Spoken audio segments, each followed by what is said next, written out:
సదాశివసమారంభాం వ్యాసశంకరమధ్యమాం అస్మదాచార్యపర్యంతాం వందే గురుపరంపరాం. జ్యోతిష్ శాస్త్రాన్ని భావితరాల వారికి ప్రసాదించిన ఋషుల యొక్క పాదపద్మాలకి నమస్కారం చేసుకుంటూ, అలాగే నాకు ఈ జ్యోతిష విద్యను నేర్పిన గురువర్యులు జ్యోతిష బ్రహ్మ కీర్తిశేషులు శ్రీ ఈరంకి సూర్యనారాయణమూర్తి గారు, సూర్యశ్రీ దైవజ్ఞ గారి యొక్క పాదపద్మాలకి నమస్కారం చేసుకుంటూ, ఓం శ్రీ మహాగణాధిపతి నమః, శ్రీ గురుభ్యో నమః, హరి ఓం. వీక్షకులందరికీ నమస్కారం.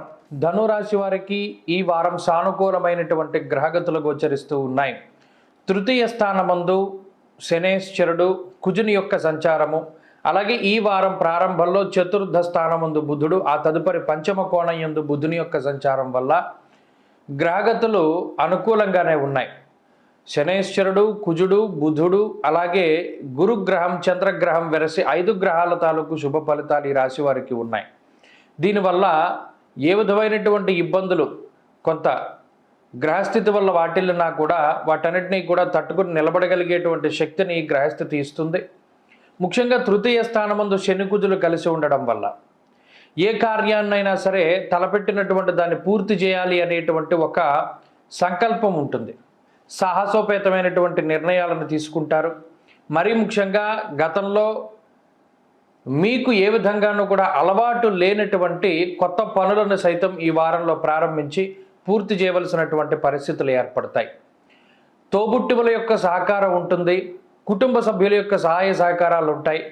అయితే అర్ధాష్టమ రవిరాహుల యొక్క స్థితిగతుల వల్ల చదువు పరంగా కొంత ఇబ్బంది వాటిల్లడానికి అవకాశం ఉంటుంది.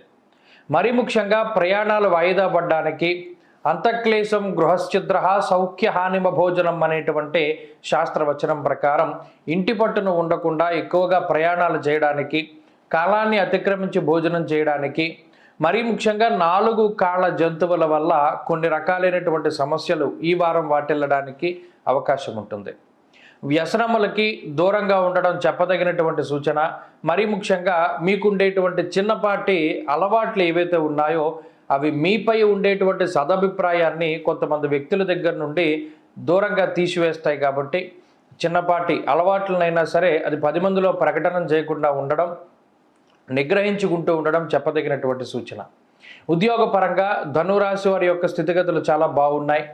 ప్రత్యేకించి ఈ వారంలో ఉద్యోగపరమైనటువంటి మీ రహస్యం ఏదైతే ఉన్నదో ఆ రహస్యం అనేటువంటిది బహిర్గతమయ్యేటువంటి సూచనలు కనబడుతున్నాయి. కాబట్టి ఏదైనా ఒక చెప్పకూడనటువంటి విషయం ఉంటే అది మీ దగ్గర దాచిపెట్టుకోవాలి. అత్యంత సన్నిహితులకు కూడా దాన్ని చెప్పడం అనేటువంటిది అంత మంచిది కాదు. ఇక వ్యాపార పరంగా ధనురాశి వారి యొక్క స్థితిగతులు చాలా అద్భుతంగా ఉన్నాయి. వ్యాపార లాభానికి అవకాశం ఉంటుంది. విద్యార్థులకు మాత్రం అర్ధాష్టమ రవిరాహుల యొక్క దోషం వల్ల కించిత్ ఏకాగ్రత లోపం అవకాశం ఉన్నది. కాబట్టి గురువుల యొక్క అనుగ్రహం ఉంటే మంచి ఫలితాలని సాధించగలుగుతారు. స్త్రీలకు ప్రత్యేకించి ఈ గ్రహస్థితి అభివృద్ధిని సూచిస్తూ ఉన్నది. ఉద్యోగ వ్యాపారాలు చేసేటువంటి స్త్రీలు లాభపడడానికి అవకాశం ఉంటుంది. ధనురాశి వారి వారం మరింత అనుకూలమైనటువంటి ఫలితాలని సాధించడానికై సూర్యారాధన చేస్తూ ఉండడం చెప్పదగినటువంటి సూచన. మమ చంద్రలగ్నవశాత్ అర్ధాష్టమ రవిదోష నివారణార్థం అనేటువంటి సంకల్పం చెప్పుకుని ప్రతినిత్యము కూడా ఆదిత్య హృదయ స్తోత్ర పారాయణ చేస్తూ ఉండడం చెప్పదగినటువంటి సూచన. ఈ వారంలో కలిసి వచ్చేటువంటి రోజు శనివారంగా చెప్పవచ్చును. అదృష్ట సంఖ్య 4, అదృష్ట వర్ణము నీలము.